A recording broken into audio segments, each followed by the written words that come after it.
ઉપલેટા નગરપાલિકામાં 17.5 કરોડની સરકારી ગ્રાન્ટની ફાળવણીને લઈને મોટો વિવાદ સર્જાયો.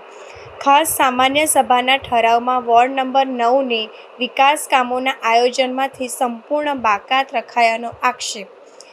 AIMIMના સદસ્ય ઇમરાન મિયા પીરજાદાની આગેવાનીમાં સ્થાનિક રહીશો બહોળી સંખ્યામાં રજૂઆત માટે નગરપાલિકાએ કચેરીએ પહોંચ્યા. આવેદનપત્ર સ્વીકારવા માટે નગરપાલિકામાં પ્રમુખ કે ચીફ ઓફિસર જેવા કોઈ જવાબદાર સત્તાધીશ હાજર ન મળતા લોકોમાં રોષ ફેલાયો હતો. ગ્રાન્ટની પક્ષપાતી ફાળવણીને સમાનતાના અધિકાર અને ભારતીય બંધારણનો ખુલ્લો ભંગ કરાયો હોવાનો આક્ષેપો લગાવાયા છે. ગુજરાત નગરપાલિકાના અધિનિયમની કલમ 258 હેઠળ વિવાદાસ્પદ ઠરાવ પર તાત્કાલિક સ્ટે મૂકી તેની રદ કરવાની ઉગ્ર માંગ કરવામાં આવી. વોર્ડ નંબર 9ની સ્થાનિક રહીશો નગરપાલિકા સદસ્ય ઇમરાન મિયા પીરજાદા સાથે બહોળી સંખ્યામાં આવી ઉચ્ચ કક્ષાએ રજૂઆતો કરવા નગરપાલિકા કચેરી ખાતે પહોંચ્યા. જો તમામ વોર્ડમાં ન્યાયિક રીતે ગ્રાન્ટની ફાળવણી નહીં થાય તો ગુજરાત હાઈકોર્ટમાં જાહેર હિતની અરજી કરવાની ચીમકી ઉચ્ચારવામાં આવી છે. હું ઇમરાન મિયા પીરજાદા ઉપલેટા નગરપાલિકા વોર્ડ નંબર 9 MIM પાર્ટીનો સદસ્ય.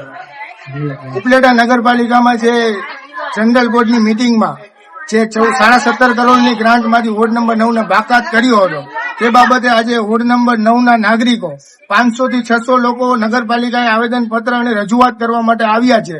પણ નગરપાલિકાની અંદર પ્રમુખ અને ચીફ ઓફિસર જે બંને જવાબદાર વ્યક્તિઓ હોય તે અત્યારે કોઈ હાજર નથી ને અમારું આવેદનપત્ર સ્વીકારવા માટે નગરપાલિકાની અંદર કોઈ જવાબદાર વ્યક્તિ હાજર નથી.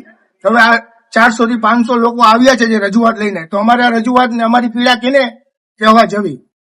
મેડમ છે, હું સ્ટાર રેસીડેન્સી પાટણો રોડ ઉપર રહું છું અને વોર્ડ નંબર 9માં રહું છું. અત્યારે અમારે ત્યાં ગટરોના ખાડા ઉડી ગયા છે તો રોડ અમારે બનતો નથી, કારણ કે અમે 9 નંબરમાં અમે કઈ ભેરો ભરતા નથી કે અમારે સફાઈ વાળા આવતા નથી. અમે કઈ ઓરમન ખાતું કેમ અમારે વારે કરે છે?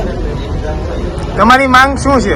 અમારી માંગ છે કે અમારા બાળકો નીકળી નથી શકતા, રોડ બનાવે ગટરોના ખાડા ખોદીને વહી ગયા છે તો મોટા માણસો નથી નીકળી શકતા, તો અમારા બાળકો કેમ નીકળી શકે? તો અમને રોડ બનાવી દે અને અમને પાણી હો તો અમને પાણી એકાત્રે આપે. 4 થી પાણી આપે છે, અત્યારે ઉનાળો છે, પાણી પૂરું થતું નથી, તો અમને એકાત્રે પાણી આપે.